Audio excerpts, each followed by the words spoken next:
नाज़रीन, बुलेटिन में अवां खे अहम ख़बर खां आगाह कंदा हलूं त IG सिंध मुश्ताक महर पारां कंधकोट कश्मीर ज़िले में वधंदड़ बदअमनीअ जो नोटिस वरितो वियो आहे। IG सिंध मुश्ताक महर SSP असद रज़ा शाह खे सख़्त वार्निंग ॾींदे चयो आहे त कंधकोट कश्मीर मां 18 माण्हू अगवा थी विया आहिनि, जिन मां अक्सर धाड़ेलनि वटि क़ैद आहिनि, पर अव्हां जो किरदारु रुॻो ॾेखाउ वारो आहे।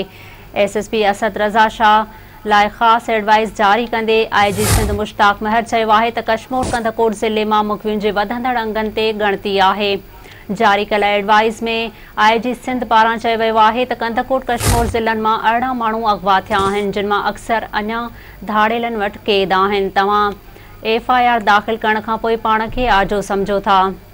हुननि SSP खे चयो आहे त अव्हां कारकर्दगी न सुधारी तव्हांजी रिपोर्ट PER में दाख़िल कई वेंदी।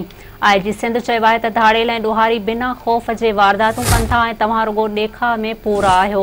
तव्हांजो किरदारु सिर्फ़ु तमाशाई वारो आहे। हुन एडवाइस में वधीक चयो आहे त जॾहिं खां अव्हां कश्मीर में SSP थिया आहियो, अमन अमान जी सूरतहाल वधीक ख़राब थी आहे।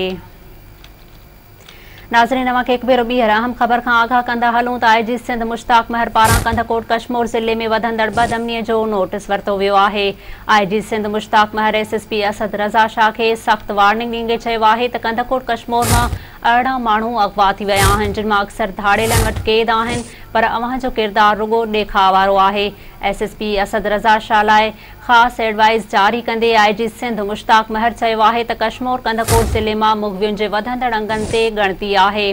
जारी कयल एडवाइस में IG सिंध पारां चयो वियो आहे त कंधकोट कश्मीर ज़िलनि मां 18 माण्हू अगवा थिया आहिनि, जिन मां अक्सर अञा धाड़ेलनि वटि क़ैद आहिनि। तव्हां FIR दाख़िल करण खां पोइ पाण खे आजो सम्झो था।